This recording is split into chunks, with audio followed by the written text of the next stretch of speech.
Hey YouTubers, Electric Adventures here with a response video to lawnboyspost1975's open tag on Why Do You Retro?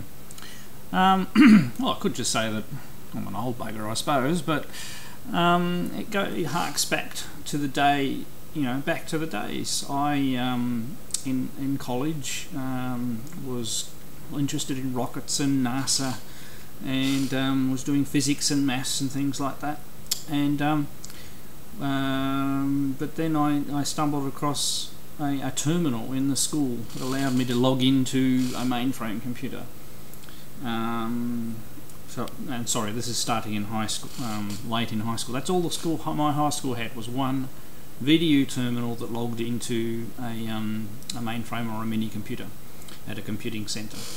And I started using that and learning how to write in BASIC and playing some games like Advent 80 and Zork,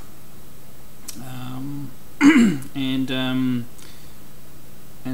then got interested in computers. Did advanced science, wrote an assignment on how to program in BASIC, and started looking around and went into a Tandy store.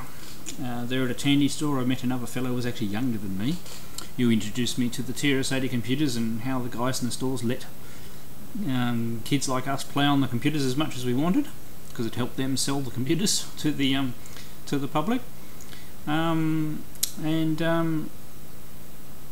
Yeah, so at that stage, using other computers, went to college, did more. Did more programming there.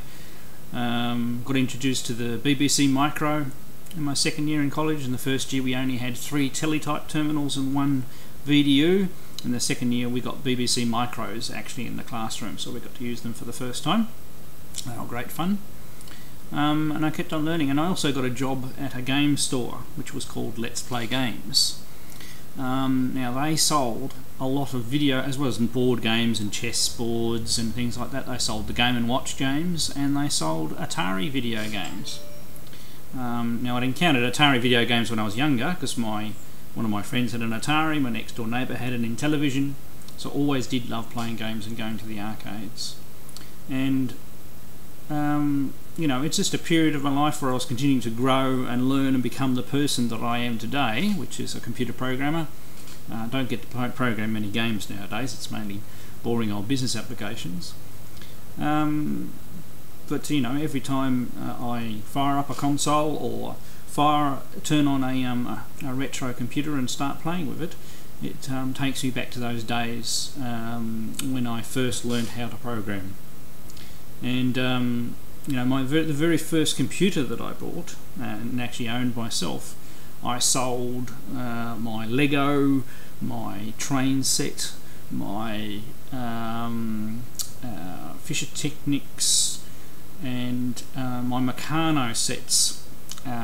Did paper runs, and I still did not have enough money for this computer, so my father went halves in it with me, as long as I taught him how to use it.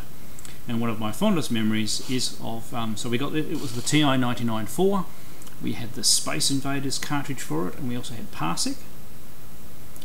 And late at night my father would sneak into the study where we have, and he'd be playing Space Invaders, and my mother would ask me, where's Dad?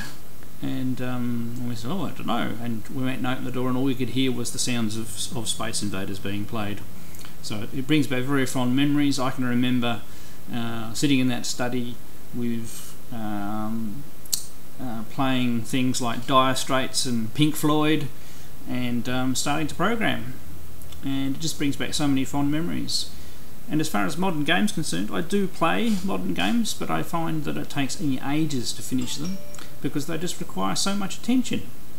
And you need so much, and I get interrupted so much. I mean, I'm married with children. I've got 4 children, and just finding that time to sit down and put a large amount of time to concentrate and get into a game, I find it very difficult. So even though I would probably, if I had the time, I could really enjoy games like Mass Effect and things like that, I just can't get into them, because if you're frequently interrupted and don't get back to a game, it's very hard to continue.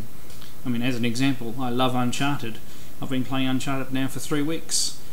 and I mean I've probably made it halfway through, but it's taken 3 weeks to get there.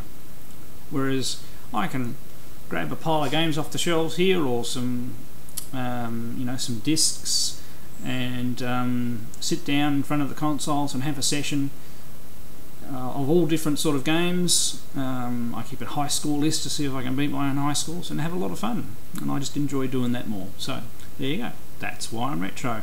If you want to let us know how you're retro, make sure you respond to Lawnboy Post's original video, and I'll catch you all later.